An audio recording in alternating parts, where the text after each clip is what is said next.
Yo, it's happening. La déco d'automne. Je suis contente. Franchement, ça pourrait paraître super puéril et superficiel de se dire qu'on va passer en déco d'automne alors que c'est pas forcément hyper fort comme changement de déco, comme par exemple la déco de Noël.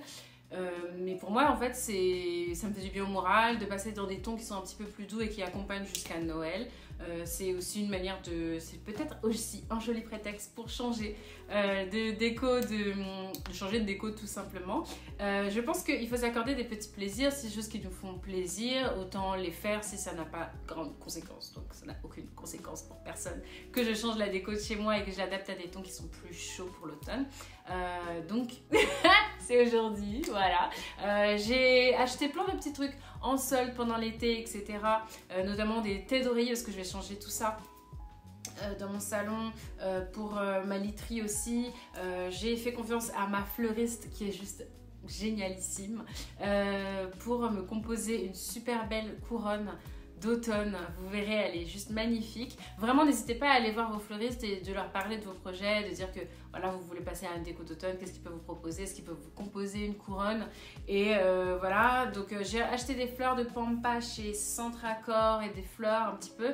Et également des eucalyptus rouges que je trouve magnifique. Enfin, c'est vraiment le type de plante que je trouve le plus beau. Donc voilà.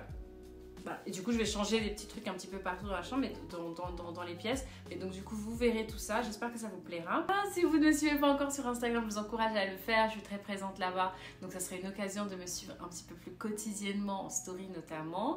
Et si vous ne vous êtes pas encore abonné et que vous voulez voir encore plus de vidéos, déco, cuisine et des vlogs, n'hésitez pas à vous abonner. C'est gratuit, ça ne mange pas de pain.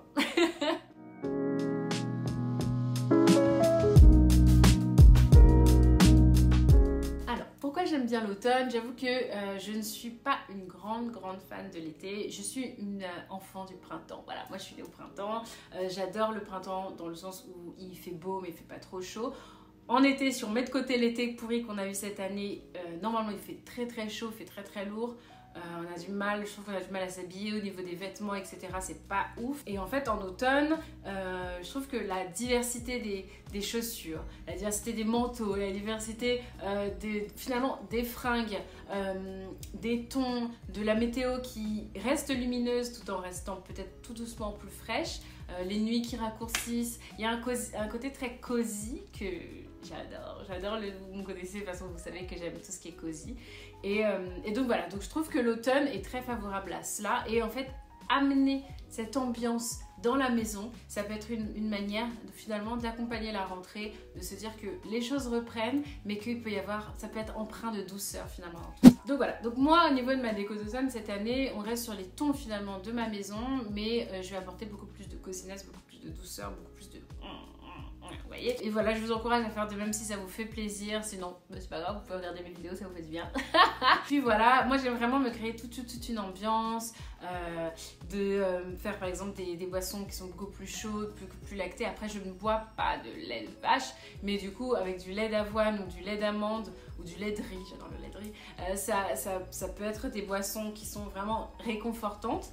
Et puis des films. Je sais pas, j'ai regardé déjà sur Pinterest des listes de films les plus automnales possibles. J'en avais déjà vu un certain nombre et je vous encourage à partager en commentaire si vous avez des films d'automne à me conseiller, parce qu'en ce moment je suis vachement sur ça. Je me fais un cappuccino ou un latte et du coup je regarde les soirs quand Baby Cerise est couchée et que j'ai fini de bosser, je regarde des films de ce type là et donc du coup je vais vous en conseiller parce que je les adore. Alors le premier film que j'ai à vous conseiller, c'est You've Got Mail. C'est un film histoire d'amour qui se passe à New York. Il y a des super beaux plans de l'automne dedans. C'est vraiment le type de film de comédie romantique des années 90 que j'adore, vraiment. C'est des films qui sont vraiment très doux et très drôles, fins, avec des dialogues qui sont hyper bien travaillés. C'est vraiment la grosse période des rom-coms. Mais je trouve qu'il y avait un certain niveau, il n'y a pas des gags bêtes, etc. Enfin, j'aime beaucoup You've Got Mail. Un film que je n'ai pas encore vu, mais que ça va être du coup mon film de ce soir, ça sera Good Will Hunting avec Matt Damon et Tom Hanks. Ça me donne trop envie de le voir. Je peux pas vous le conseiller parce que je ne l'ai pas encore vu, mais il paraît que c'est un mandatory, c'est un chef-d'œuvre, il faut absolument l'avoir. Donc, si vous l'avez vu, dites-moi si je fais bien de le voir. Quand Harry rencontre Sally, je crois que c'est l'un des films qui m'a le plus... Je pense que c'est mon film mythique en comédie romantique que j'ai le plus aimé. Je trouve que les dialogues sont hyper bien écrits. Je trouve que l'histoire d'amour est très lente et très bien amenée. Je trouve que les plans d'automne dans ce film sont juste extraordinaires et vraiment, j'ai adoré. J'ai adoré quand Harry rencontre Sally. C'est un petit peu vieux, entre guillemets, parce que je crois que c'est fin des années 80, début 90 ou début des années 90, mais on s'en lasse pas. Alors là, vous allez me dire, c'est pas bien, Cerise. Oui, je sais, c'est pas bien du tout. Je n'ai pas vu Le Cercle des Poètes Disparus. Apparemment, c'est un film qui se prête énormément à l'automne. Je ne l'ai pas vu. Il est mythique. Oui, je sais. Ça va changer ma life de le voir. Oui, je sais. Mais donc, du coup, avec Good Will Hunting et donc Le Cercle des Poètes Disparus, c'est les deux films que je regarderai cet automne. Assurément, pour pouvoir cocher la case des films que j'ai donc vus dans ma vie. Apparemment, il faut le voir. Si vous l'avez vu, dites-moi si, genre, vraiment, je passe à côté de quelque chose qui est extraordinaire. Il paraît, hein, vraiment, il paraît. C'est avec Robin Williams et il faut absolument que je le vois. Je sais. C'est même pas la peine de commenter en fait, je sais. Et le dernier, c'est Autumn in New York et c'est avec Richard Gere et Winona Ryder. C'est un film que j'ai vu peut-être un tout petit peu trop jeune. Je devais avoir 13 ans. 13-14 ans quand je l'ai vu. Ce film m'a bouleversée. Ça m'a fait à peu près le même film, le même sentiment, le même impact que The Notebook, que j'ai vu beaucoup plus tard, mais que j'avais lu en fait. C'est un film qui est magnifique, qui est beau, qui raconte une histoire d'amour, Richard Gere de toute façon, voilà. Mais qui a un côté très mélancolique et très triste à l'intérieur, mais magnifiquement joué. C'est une histoire d'amour et ça, je trouve que c'est le genre de film qui vous apprend plein de choses. Et c'est une fin ouverte. Et voilà, je crois que c'est le premier film en fin ouverte que j'ai regardé étant enfant, enfin jeune ado, très jeune ado. Et j'ai regardé ma mère en lui disant mais il va se passer quoi? Et elle m'a dit bah c'est dans ta tête. Je me suis dit ah quelle horreur. Mais j'ai vraiment beaucoup aimé ce film et effectivement bah, c'est écrit dans le titre du film, hein, un automne à New York, donc forcément qu'il y a des plans automnales majestueux dedans. Donc si vraiment vous voulez mettre dans une ambiance et que vous n'êtes pas trop loin de votre petite boîte de mouchoirs, regardez Un automne à New York. Et puis juste pour la prestation de Winona Ryder, avant sa descente aux enfers d'ailleurs, mais elle était magistrale et avec un Richard Gere qui est toujours aussi avec sa voix, alors, les cheveux blancs, là. Donc voilà, je vous encourage à regarder. Bon, allez, on a assez parlé, on commence la déco à proprement parler. On va commencer par tout simplement la déco du salon et ensuite on progressera vers la chambre et la porte d'entrée. Qu'est-ce que vous en dites? Bon, déjà, parler d'un petit couac qui m'est arrivé. Ce petit couac, c'est ça, voilà, ça. C'est tombé, voilà, c'est tombé il y a 3 jours déjà. Ça m'avait bien, ça m'a gavé, incontestablement. Mais donc là, il est plus réparable. Moi, je l'avais réparé déjà une fois et en fait, je pense que le cadre ne tient plus assez bien, il est un peu trop lâche. Déjà, en le posant, j'étais pas... Hein, et donc, ça a duré 2 semaines avant de le complètement lâcher. Donc, du coup, je vais le laisser là, mais ça fait pas partie de la déco, d'accord? On est d'accord?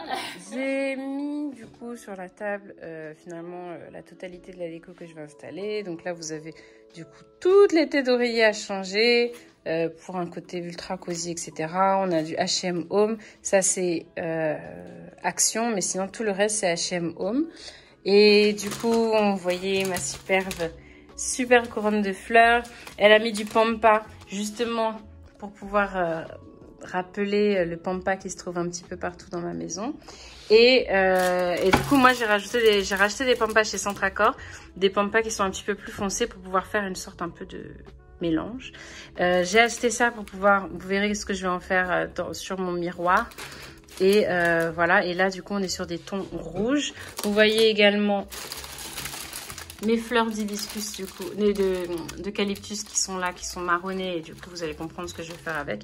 Et là du coup j'ai pris ça pour faire une sorte de pot pourri un petit peu pour mon salon. Également je vous montrerai ce que je veux en faire.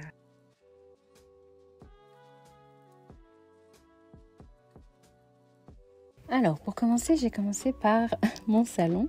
Il y avait beaucoup trop de couleurs pour moi, simplement, vraiment, ça faisait beaucoup trop estival. Donc, on va partir sur du blanc, sur des matières beaucoup plus douces, sur des couleurs beaucoup plus douces, beaucoup plus enveloppantes, avec du cosy.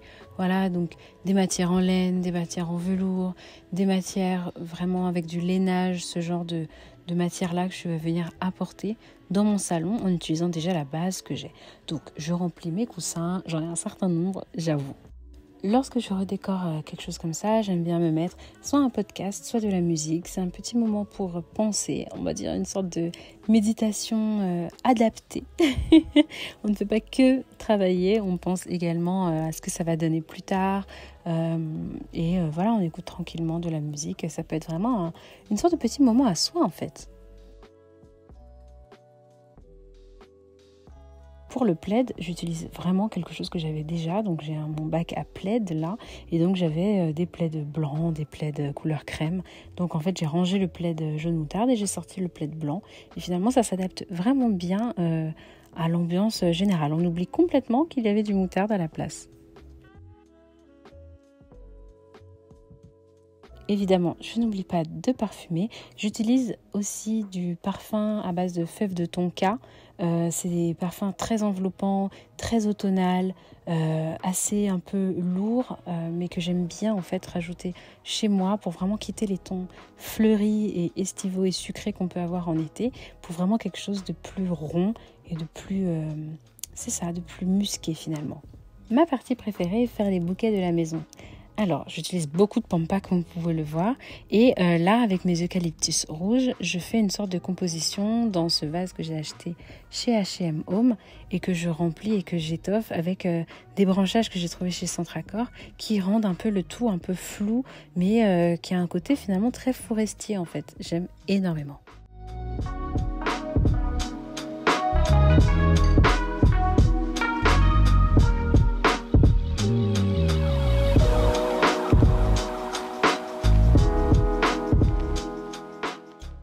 Et finalement, c'est en installant le tout dans mon couloir que je me suis rendu compte que tout allait parfaitement dans les tons. En fait, c'était beaucoup plus cohérent au niveau des tons que ce qu'il y avait avant. Donc en fait, le bouquet se fond avec la couleur qu'il y avait sur les tableaux, sur le banc. Et puis quand je rajoute la couronne automnale, là, toc, franchement, on est dans le thème.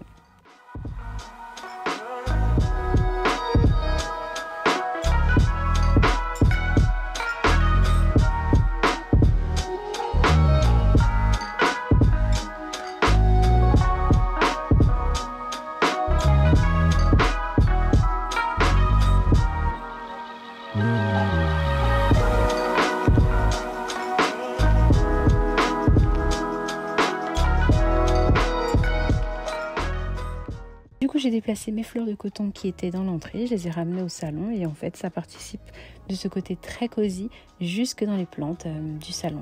Donc là, en fait, je suis en train de faire mon bouquet qui va se retrouver ensuite dans ma chambre.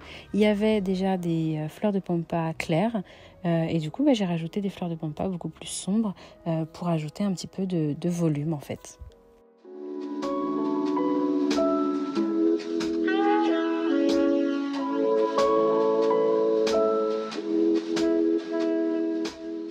Je lie l'utile à l'agréable en changeant mes draps de lit.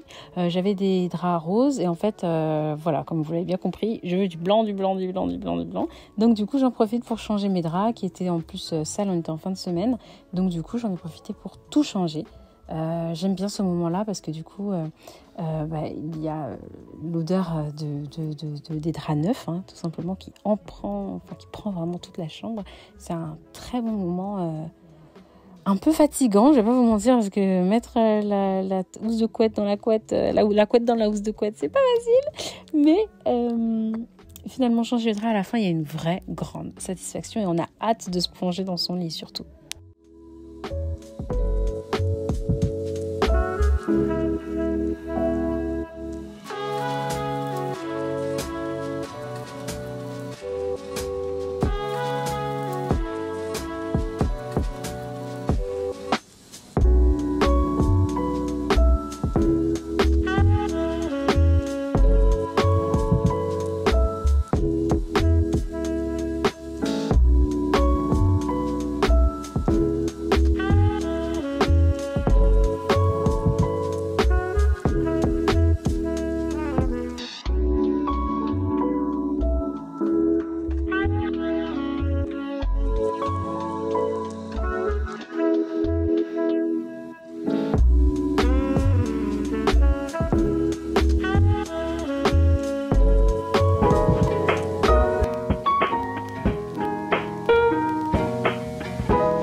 Donc au niveau des matières que j'ai utilisées pour mon lit, c'est exactement pareil, hein.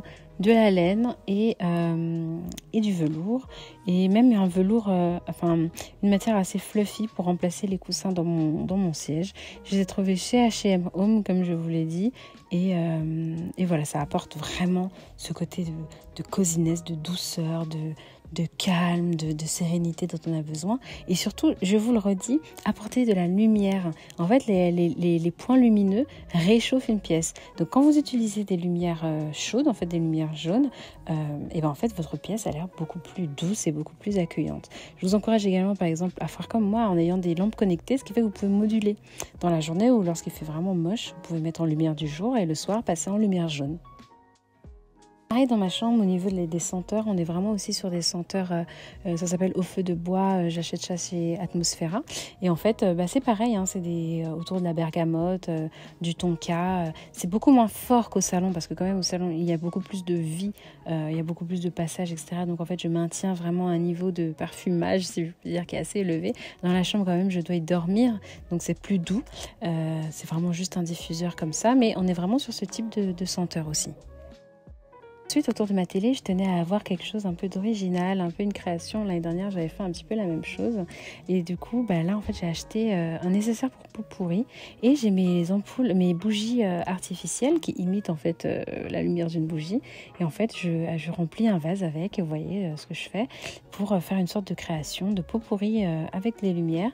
Et ensuite que j'allumerai lorsqu'il fait nuit, en fait, pour faire une ambiance un petit peu cosy en regardant la télé, ou tout simplement en lisant un livre. Donc là, je l'ai fait le soir, devant la télé, tranquillement.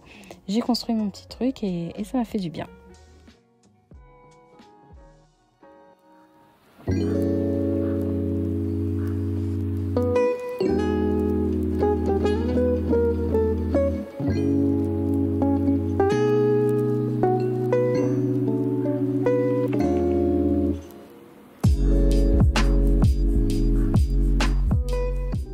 Voilà, j'espère que cette vidéo vous a plu. N'hésitez pas à vous abonner si vous ne l'avez pas encore fait, ou à me suivre sur Instagram pour des petits tips. Je vous fais des très très gros bisous et je vous dis à très bientôt. Bye bye.